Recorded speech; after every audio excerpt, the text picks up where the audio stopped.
In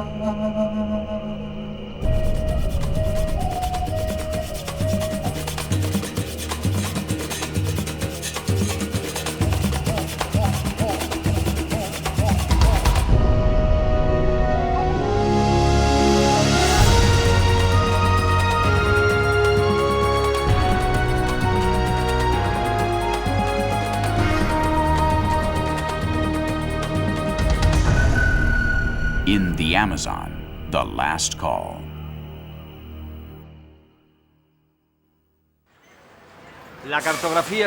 Cartography has always fascinated me.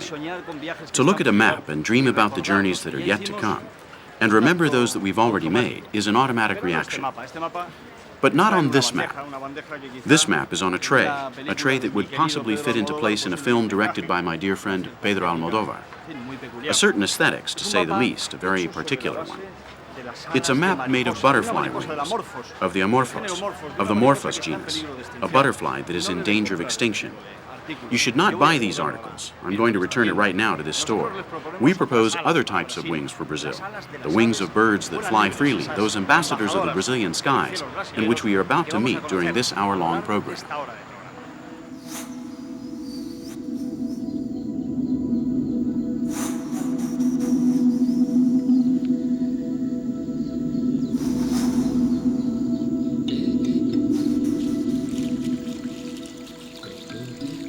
Brazil occupies 1/2 of South America with its 8,500,000 square kilometers.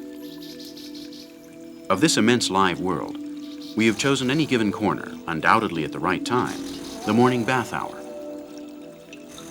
In this stream in the heart of Brazil, our ornithological expedition begins.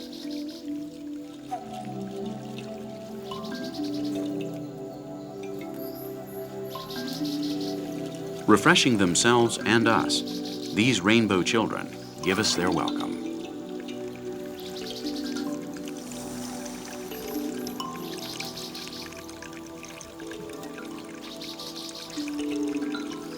Various different bird species bathe in this rough-watered jacuzzi, showing us their colors and forms.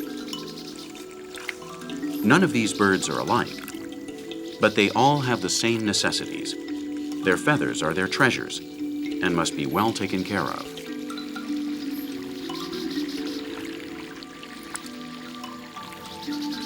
They are an example chosen by chance of the importance this place has for the water bird fauna, representatives of the bird kingdom in a country that is full of energy.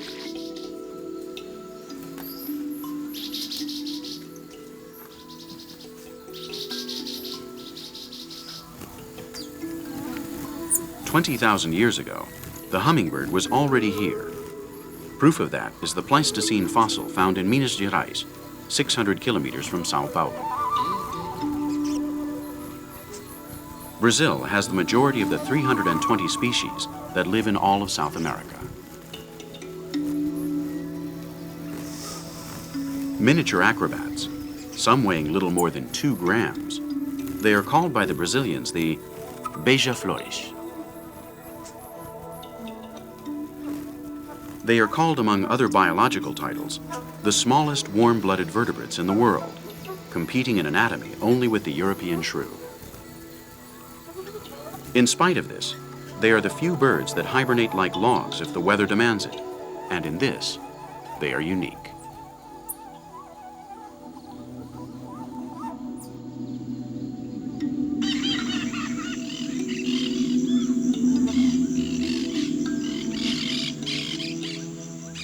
South America is a bird continent. 1/3 of the world population lives here. Exactly 2,920 species. A lot if we consider that the total existence on the face of the earth is a bit over 9,000. With large beaks, long or short legs, with eye-catching or dull feathers, the Brazilian birds parade down a catwalk that is thousands of kilometers long to captivate us and make us reflect upon the aspects of biodiversity. Brazil is the 3rd South American country in birds, being topped by Peru and Colombia, in spite of their being smaller in extension.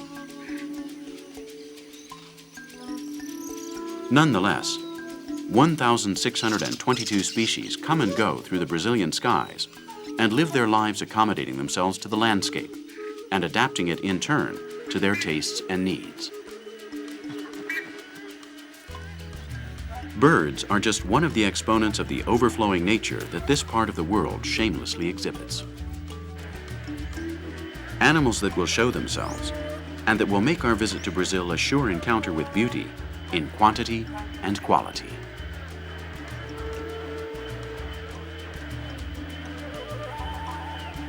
They are, after all, feathered links of a large chain of which we too form a part, although we may find it hard to believe, and in which there is always time for love.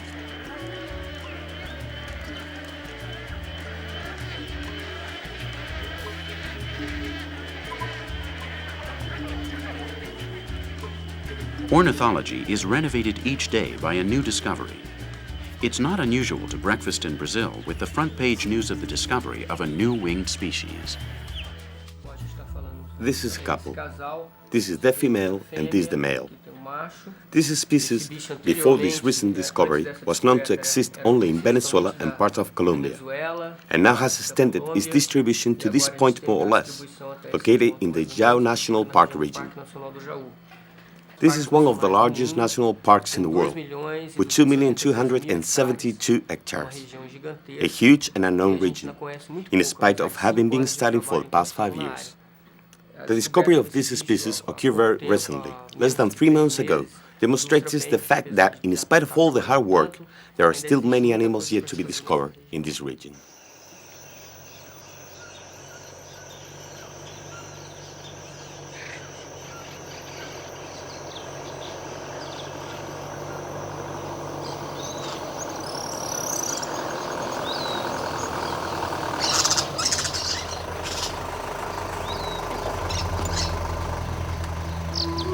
It's obvious that the larger our capacity to investigate, the greater number of species that are discovered.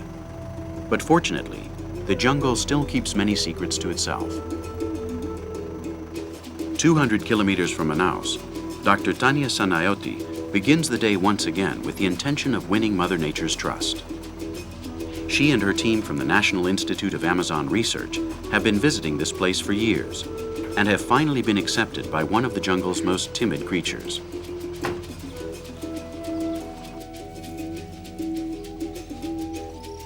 With her binoculars, she makes sure that all is well, and then, like always, she prepares herself to become as active as the friend she's visiting. Her work takes place in the heights. We accompany her this time. A camera has never before been witness to her field research, and we, like her, find it difficult to leave the ground. A silent and sure system of pulleys and ropes takes us off the ground, and 1/2 hour later after the operation began, situates us at the same level as the doctor's desired object.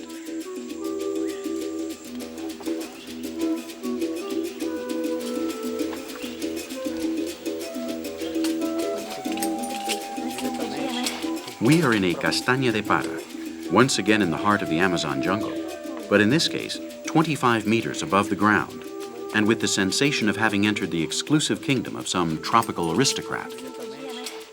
We are not and do not want to be superheroes. We're just modest storytellers, and the ascent has defeated us. Javier Suarez, our cameraman, is having a hard time, but there he is, hanging from a tree and holding on as best as he can in order to show us who lives in the jungle rooftop. This is a royal visit. We have entered the territory of the Queen of Birdlife, and we must keep appearances.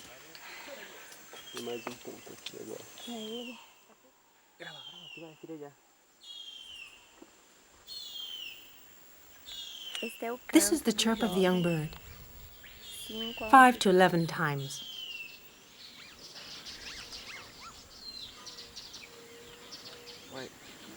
Recovered, Javier connects this appendage to his anatomy, which is the camera, and bestows us with this vision.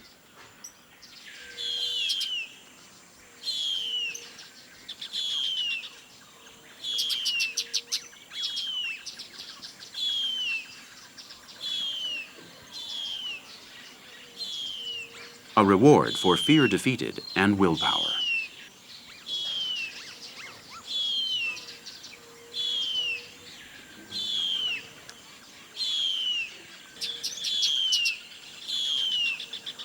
The harpy eagle, the largest in the world, 2 meters tall, and with the females weighing up to 9 kilograms.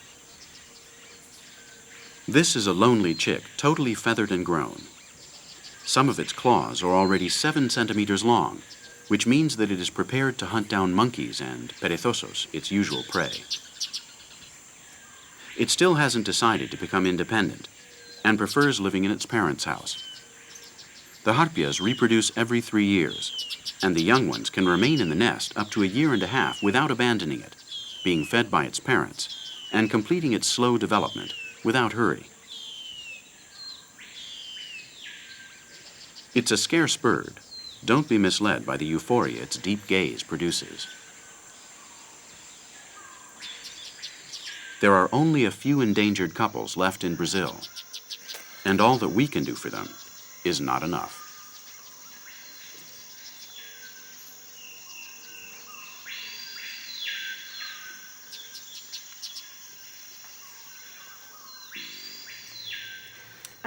We have here the skull of a monkey. The harpias eagles feed upon some of the species of this group and of 2 perezoso species. Its favorite monkeys are mainly the aloata and the macaco cebos, the latter being smaller in size. So you can recognize them. I'll show you an illustration from this book. The macaco cebos and the 2 species of perezosas. Of these, particularly the Azarinha real, and among the monkey species, mainly the macaco prego, more common, although it also hunts younger specimens of the largest primate of the woodland, the aloata.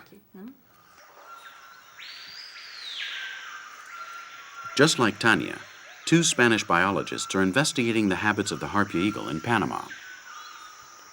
Many are those that anonymously struggle to maintain the presence of this bird from the south of Mexico to the north of Argentina. In spite of the menace, the large harpia is in good hands.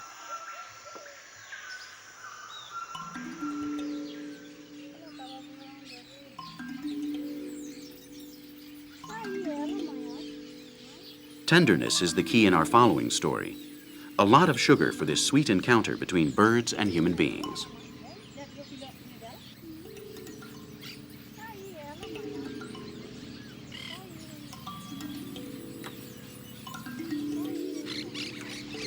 Thousands of kilometers away from the harpy eagle's nest, in Puerto Jofre, on the shores of the Paraguay River, Doña Maria sweetens the lives of the sweet-toothed hummingbirds.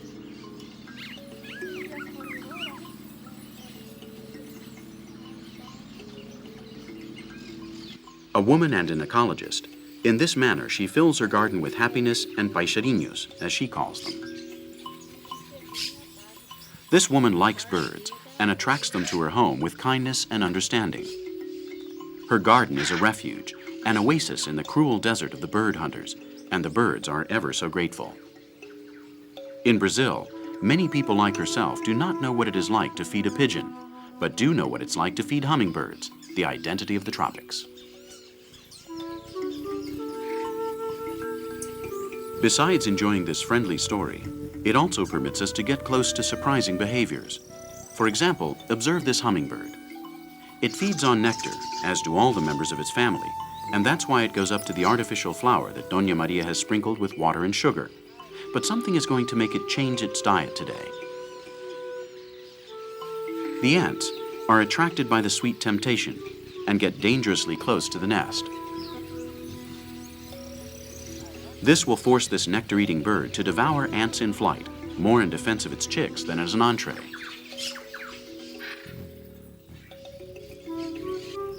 Its nest is the size of a liqueur glass and is built with saliva and spiderweb. Hummingbirds have very big salivary glands precisely for the building of their homes. The female is the only one responsible for reproduction in all known species.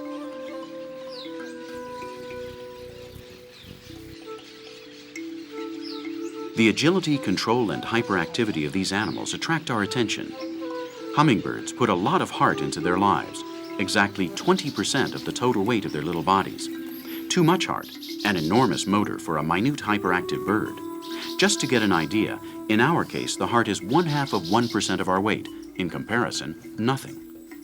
The sharp beak is vital for sucking the nectar, but with a tongue inside that completes this sophisticated instrument.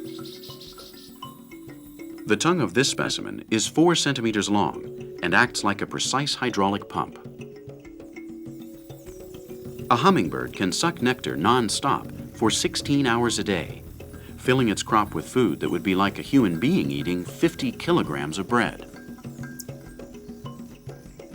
What happens is that its metabolism transforms all that excess into energy, the fuel needed to move the turbo of its wings.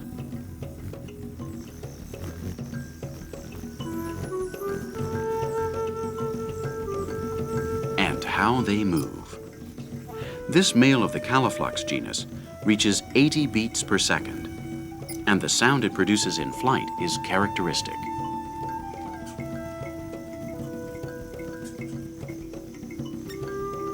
Accordingly, a mosquito moves its wings 500 times in the same period.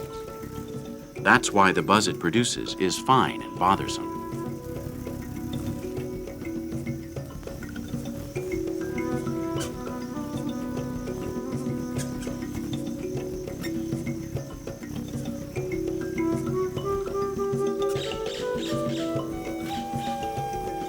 There are people in Brazil who can distinguish the types of hummingbirds by the buzzes and sifting they produce. Each specimen, a sound, a cylinder capacity, another of Mother Earth's murmurs from the air.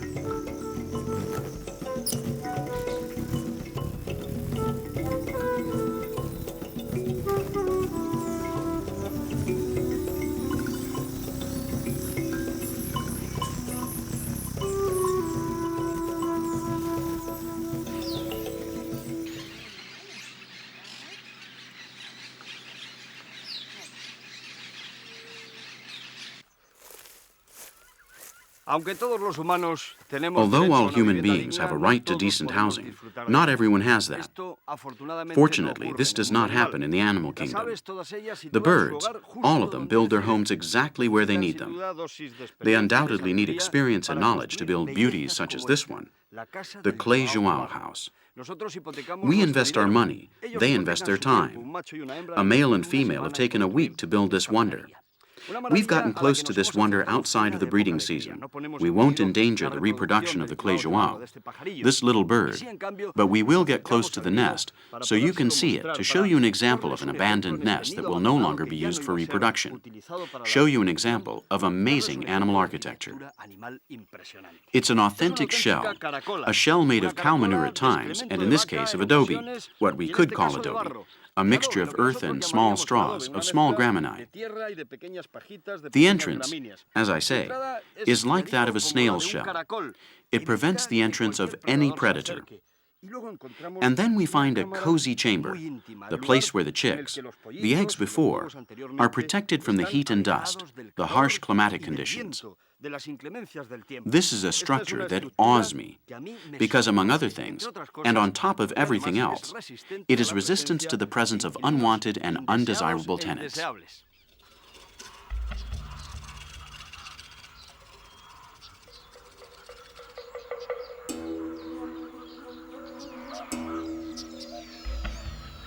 David against Goliath.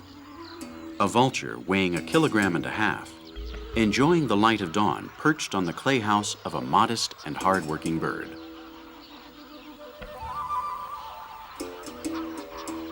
The urubu is the South American vulture, known in Venezuela as the zamuro, in Cuba as the tiñoso, and in the times of the Incas with the sacred name of zopilote.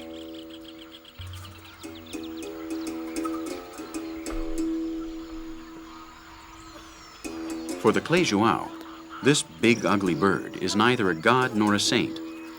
The urubu is a dangerous neighbor that, with its weight, can destroy its home and family.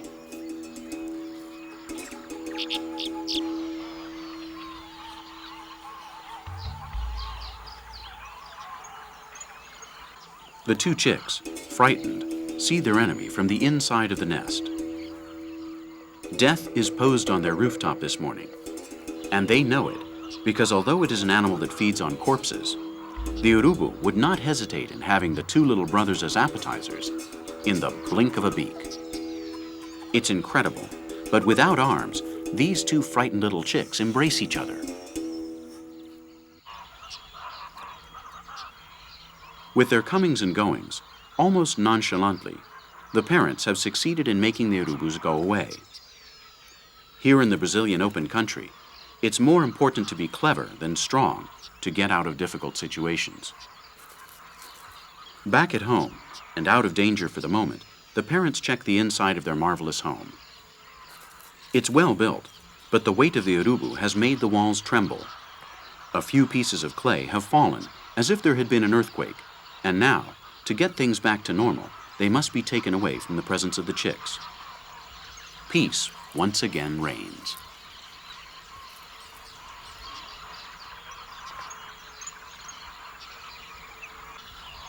This father feeds his chicks all kinds of insects without end.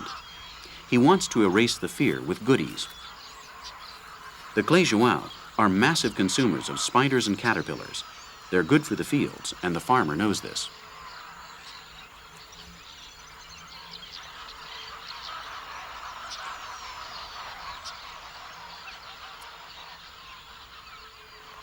Their understanding of the ruling climate is also well known. The entrance hall can be either to the right or to the left. It all depends on which way the wind and rain comes. At any rate, the entrance to the house is narrow to avoid invaders. So much so that we can see the effort it costs them to get inside their own lair.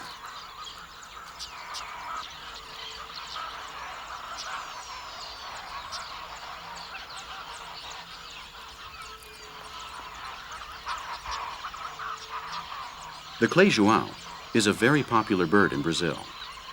Many people have spoken to us about it, and about its original sense of architecture. Some, like Ari, with more tenderness than memory, have sung the romance of this dear and admired bird.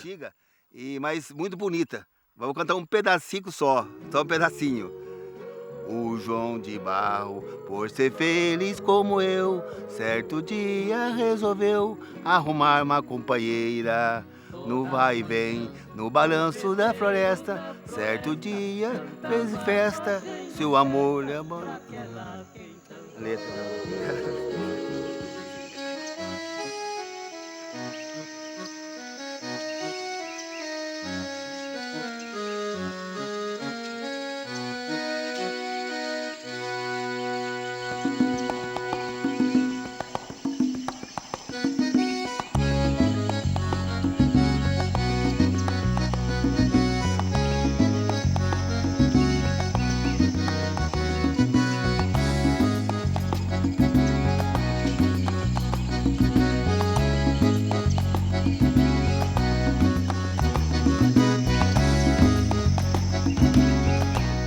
We have found pearls of this precious animal architecture in all kinds of places. But naturally, always close to people, the joão like our company. Sometimes a couple choose to create a cooperative and move from a one-unit home to the tower of an apartment building.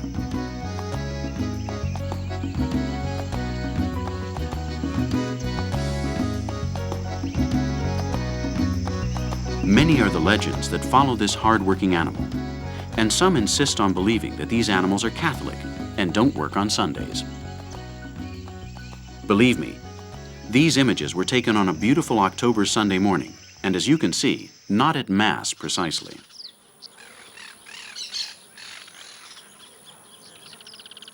Under normal circumstances, the cleijoau take approximately 20 days to build their homes and accommodate the interior.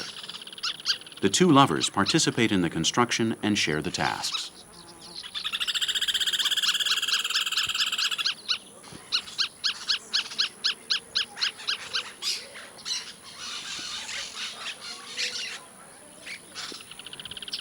While one prepares the mortar, the other puts it correctly into place without stopping until they've finally built a home in the shape of an oven.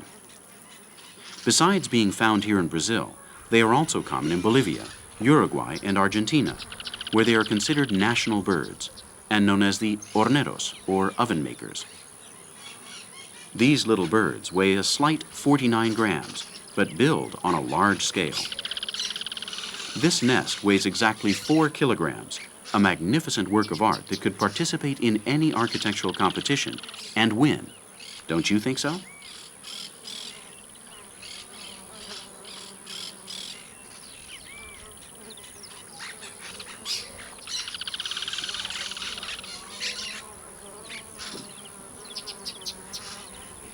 Other sexist and cruel legends assure that the male will shut the female away behind the walls if he discovers her with another male. To achieve this, the joao, spited and humanly absurd, will seal the entrance with clay, leaving the treacherous female to die inside. Totally untrue.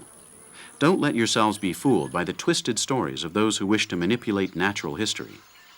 And when you see a joao, remember that these birds have only one moral obligation: to reproduce and contribute in their own little way to the only confirmed miracle, the miracle that is the mechanism of life on Earth.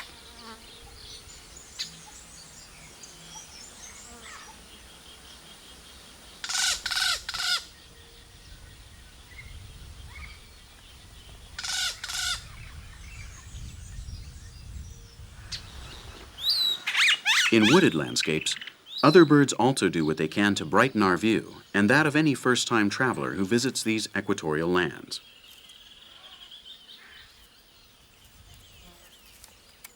The European explorers who stepped into the jungle for the first time in the 16th century made reference to the suspended nests of exotic beauty of author unknown.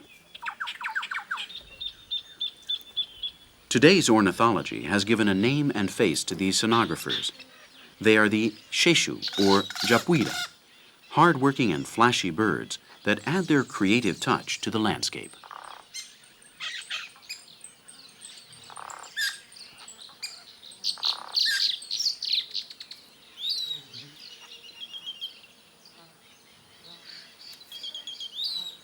Like our friends the clay joao, these are also artisans, but in this case in the tailoring department. These birds are haughty spinners, draping a tree with frills of grain so they can permanently live their maternity several meters off the ground. They seek security. They don't want any surprises nor predators near, and that's why they breed in large woodland gallery-type colonies of long-trunked and bare trees, close to a river if possible. Like graceful tailors, they stitch a long bag that, seen from afar, may look to us like a tropical fruit. But it is just another humble nest, the house in which up to 6 chicks will live.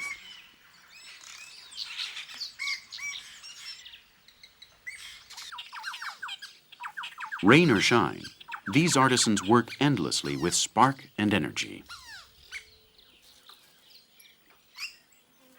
The beak of the japuira is a skillful needle, threading it over and over again with mastery. The patterns are written into their genetic codes, and they don't miss a stitch.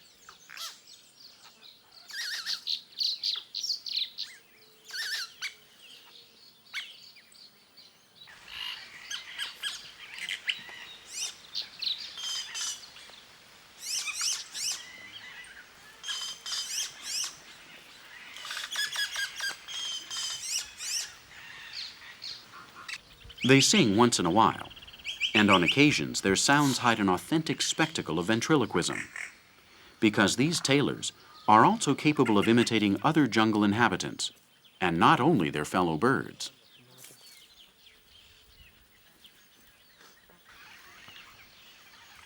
Their taste for imitating mammals, such as the Amazon otter, the coati, and the very jaguar, has been demonstrated.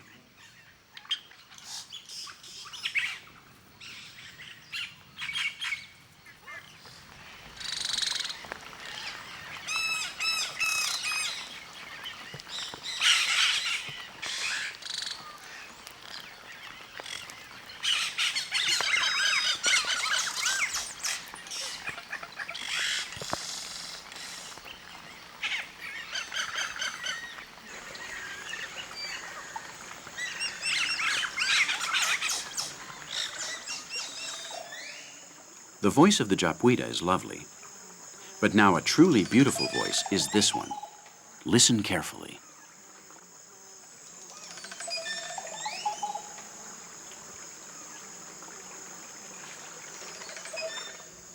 This techno-tenor's voice is impressive. A modern artist live in the obscure jungles of the Pico de Neblina in the northwest Amazonia.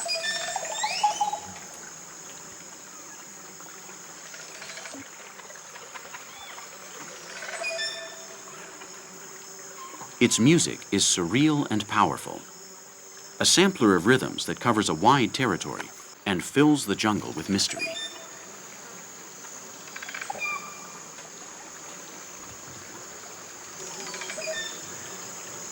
It's just the sound of the male japuasu. By singing this way, they mark their territories and their harems. If our cameras hadn't discovered them while they were singing, we would have thought it music from outer space. But these birds are earthly polygamists. A male can fertilize up to 5 different females, and it sings in this manner until it loses its composure on the top of a palm tree.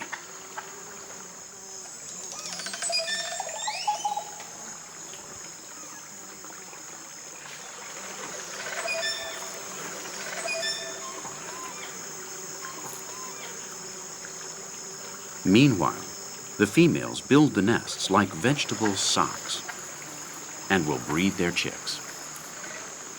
Stoutly facing housework and the serenade of the great japuasu stud. Social injustice on the shores of the Rio Negro.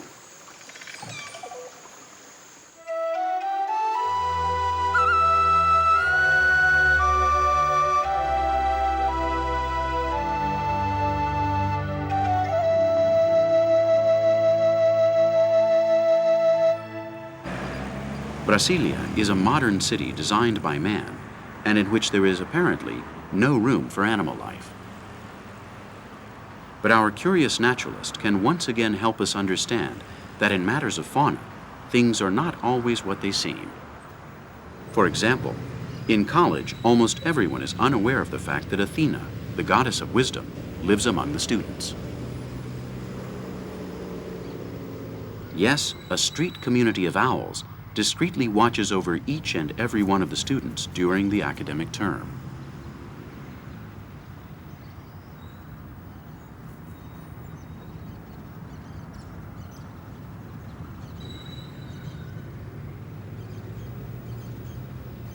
With its appearance of an ancient bird, it has been living underneath the campus for a number of years now, and not a movement from its young neighbors escapes its large eyes.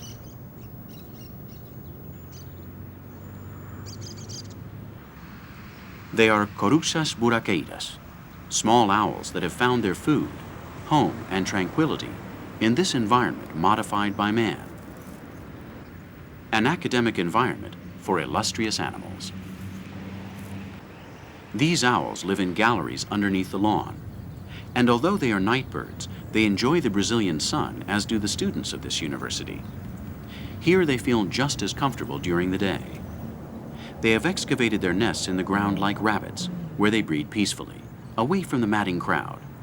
That's why their scientific name in Latin is cunicularia, a clear reference to their brother rabbits because of their taste for building tunnels. A zoology student has been following this phenomenon for a number of years. During the past 3 terms, aside from passing the academic exams, this student inspects each corucha lair, come rain or shine. We have followed and listened. An ornithologist always has new aspects to show us. There are 6 corucha species here on the college campus.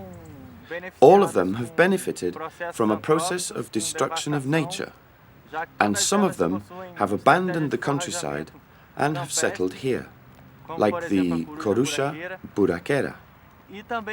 Also because here, close to human beings, they find the food they like, such as rats, bats and birds in abundance. They feel comfortable here in this environment with no natural enemies. But these feathered balls don't always live a peaceful life.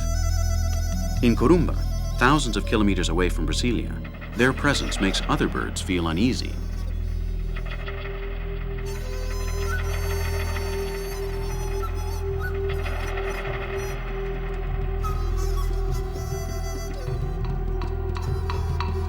The quero, a jealous cold-water South American bird, cannot bear the owls and makes life obsessively miserable for them. They don't represent any kind of danger. It simply dislikes them and harasses them with unusual contempt on every occasion it gets. It's about an ancestral territorial struggle in which, like it or not, they are sentenced to reach an understanding. One thing is certain, not only do they have a nest, the coruchas also have a bunker here in the middle of the battlefield. They stole it from an armadillo and have redone it to their liking.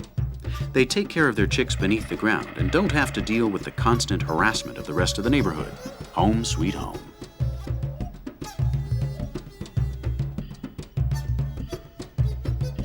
Brazil has 17 species of coruchas, or small owls, all efficient allies of man because they annually consume millions of insects and small rodents.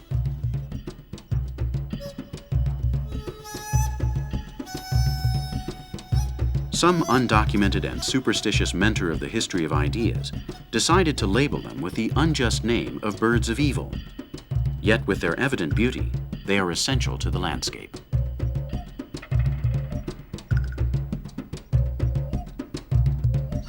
Este es el coco de la curí, el alimento base. This is the acuri coconut, the basic food and daily diet of our following guest.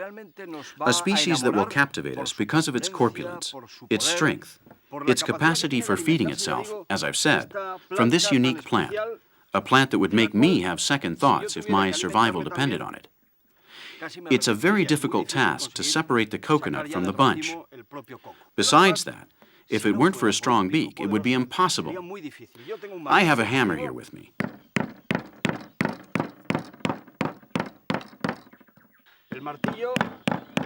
This hammer is demonstrating in its own way the fact that if we humans needed to feed off this coconut, we would indeed go hungry. Thanks to our cameras, we will see how our winged guest obtained this delicious treat in a matter of seconds.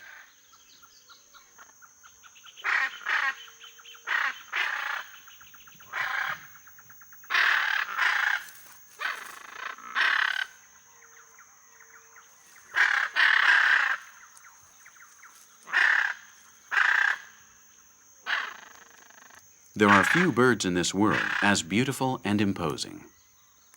This is the biggest parrot in the winged kingdom, the blue araa. Its beak is larger than its skull, and it is capable of peeling this fruit, that is as hard as a stone, with the efficiency that we see here, with ease, as we've mentioned earlier. Hammer, knife, and power saw, all in one beak, capable of amputating the finger of whoever dare lay a hand on it. Its tongue is also very special, having 400 more taste buds than any other bird, and with which they can perfectly distinguish between the salty and the sweet, the sour and the bitter.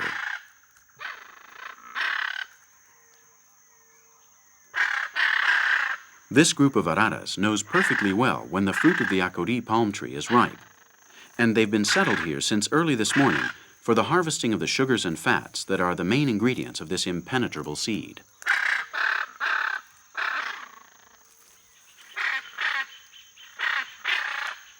It has a mobile and elastic jaw, joined to the skull by a special articulation that permits them to execute extra movements that expand the power of its beaks. Thanks to this sophisticated tool, this breakfast is just as nutritional for them as it is for the palm trees. When they feed, the araras let the seeds fall open onto the ground, something that could not be achieved otherwise. And this way, the future continues.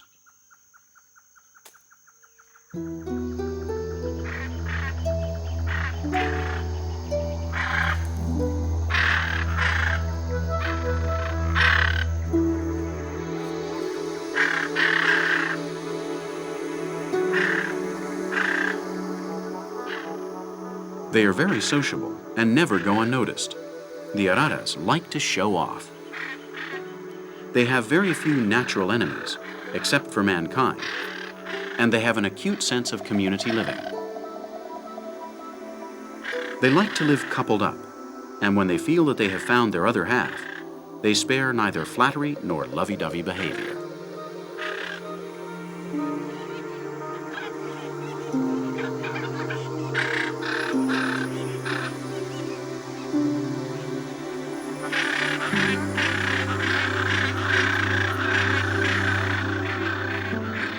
These giants carry their 1.5 kilo weight from tree to tree. This watambu moves with the lightness of a hummingbird.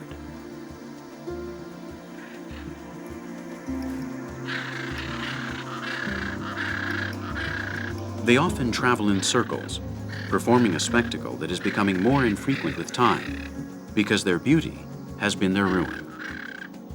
They are becoming extinct because they are beautiful.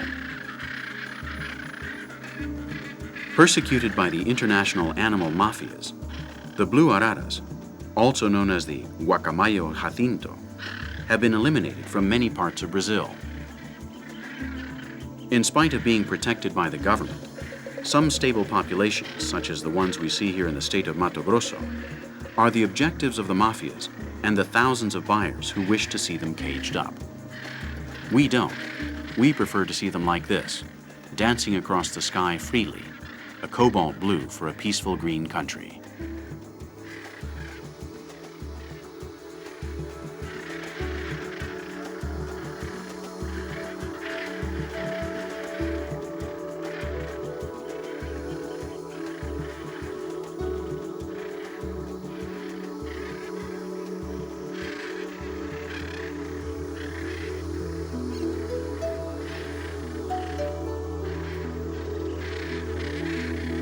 We have followed them to their hidden nests, a natural hollow in the trunk of a mandubi tree.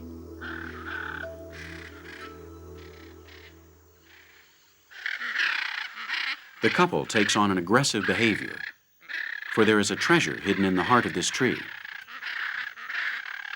4 little chicks, which they jealously protect, introducing their meter-long feathered bodies into this groove in the tree.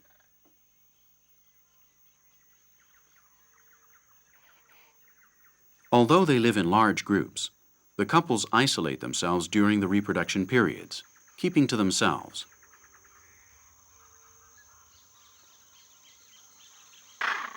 The blue araras remain united to this tree like banners, clinging to life and filling ours with happiness.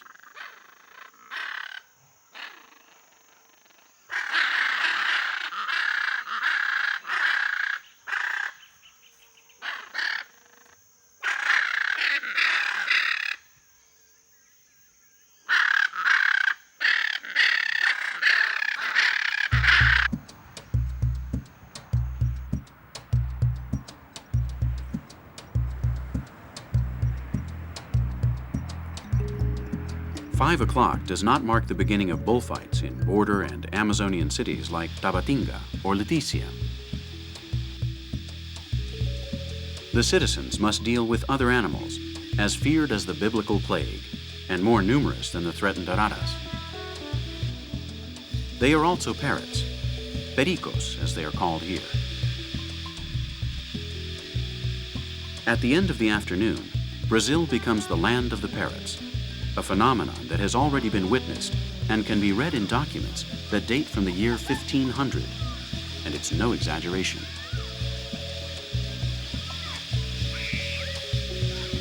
The orange-winged tuiparas take over the city trees. They're noisy visitors that find in man's company the best hotel in town. To avoid casualties, it's best to sleep in groups. The more they are, the stronger the argument against being bothered by hunters.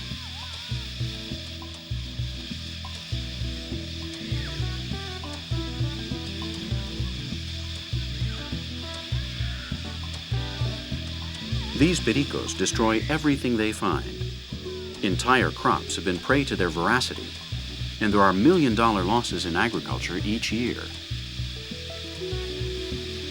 According to an estimate made by the town council, in 1/2 hour, approximately 20,000 guests come here to sleep. And of course, the square meter of sleeping space is fought over in beak fights.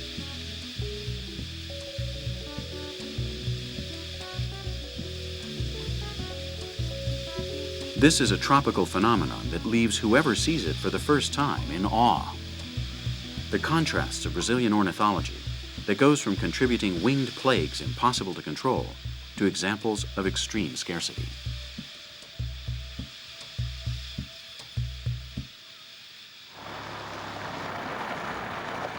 Our next story is a dramatic but hopeful one.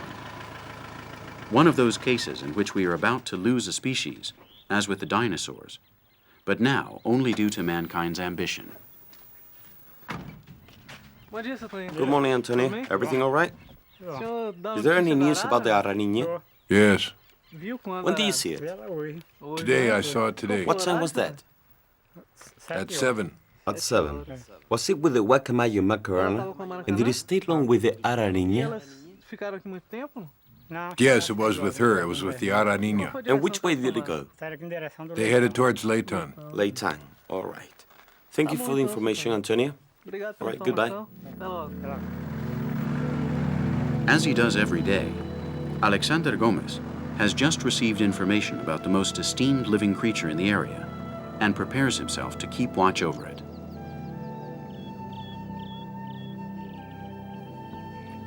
The biologists of the Conservation Project and the people of this enormous northeastern region of Brazil closely follow the steps of the only live specimen of the blue Azarinha that is left. We are talking about the most threatened animal on the face of the planet, a close relative to the great blue aradia that we met earlier in the same episode, and of which there remains only one male specimen living out of captivity. The caatinga is its landscape, and he feeds off plants that are as scarce as he is. This fugitive has been alone since 1991, a male in need of love, and that is why it has chosen the female of another species. It is coupled up with a female maracana, a more numerous group of macaws.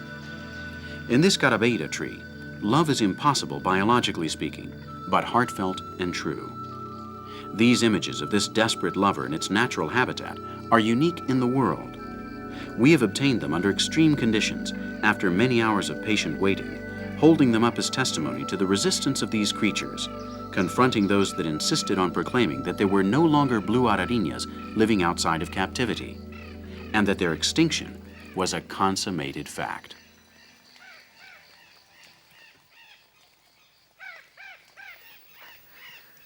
I have just returned from verifying whether or not the blue Azarinha has laid eggs. But we weren't lucky this time. If it had happened, we would have changed the eggs. Real eggs for artificial ones. But unfortunately, there were none to change. We are looking for new forms of conservation because we're talking about the animal with the highest risk of extinction in the world. Only one specimen remains living outside of captivity, and on the other hand, this is an endemic species to the caatinga, a typical Brazilian ecosystem. It is a parrot that possesses a special beauty, and we cannot afford to lose it. Its disappearance would be a very sad thing. There is just one specimen left, and we're going to do whatever we have to do to recover this species. It's a paradox that the blue Azarinha is on the verge of extinction because of mankind, and now only we can save them. Currently, the recovery project of this species, a project directed by Dr. Yara de Melo, tries to take advantage of the reproduction energy of this strange couple formed by the Azarinha and the maracana, and introduce the eggs obtained from the same species in captivity into their nests. If this strategy were to function, the newborn chicks would be fed and educated by their adopted father, the only live specimen out of captivity, and slowly colonize the landscape of their elders. But with each day that passes, the risk of failure grows, because the fugitive that remains is 15 years old and could die at any moment, taking with it its wisdom and the last opportunity for its species. A joint effort is necessary for this work to be carried out with guarantees and celerity. The Loro Park Foundation of Tenerife, Spain, has been collaborating for a number of years with the government of Brazil in this recovery project and has invested $400,000 in it.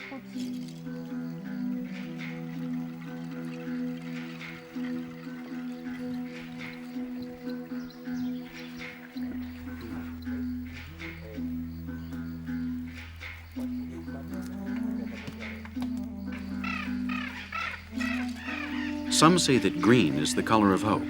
We believe that in this case, it is undoubtedly blue. Following the example of the Loro Park Foundation of Tenerife, the population of Curaçao has become involved in this rescue operation, turning the blue azarinha into an esteemed symbol, a blue reason for continuing the struggle in a gray world.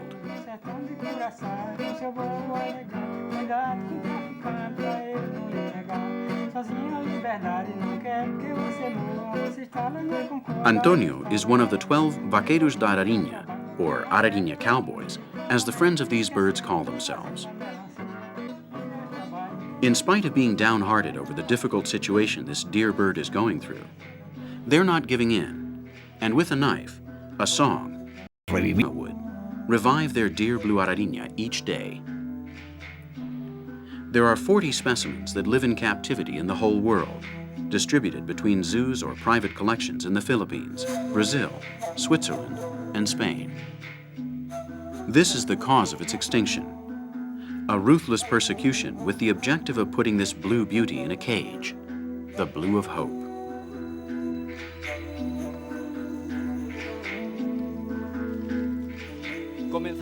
We started today's episode in the Amazon jungle, and we're going to finish it here on the Brazilian sertão, in the mud.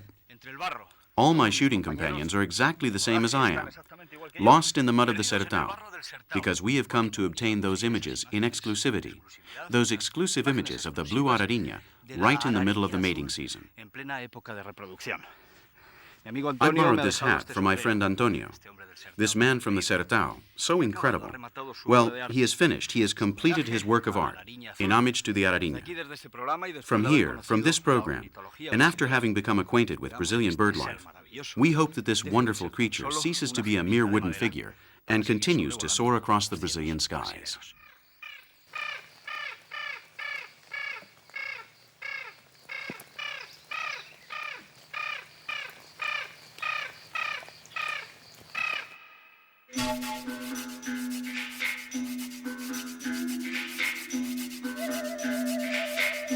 Our next episode will describe a nature still life, kidnapped, sold to the highest bidder.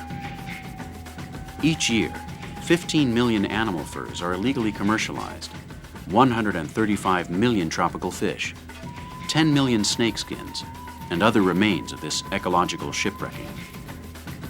Our cameras will accompany those who, on a daily basis, fight against the mafia of endangered species in the sewers of the international market. Field investigations among the traders of ill-treated nature.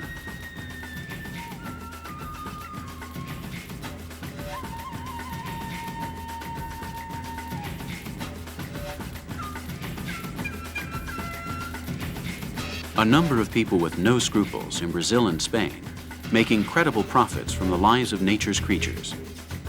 And in this episode, we will try to evaluate the volume of this terrible business that negotiates with living beings, and that can annually move up to 800,000 million pesetas, a volume equal to that of drug or weapons traffic.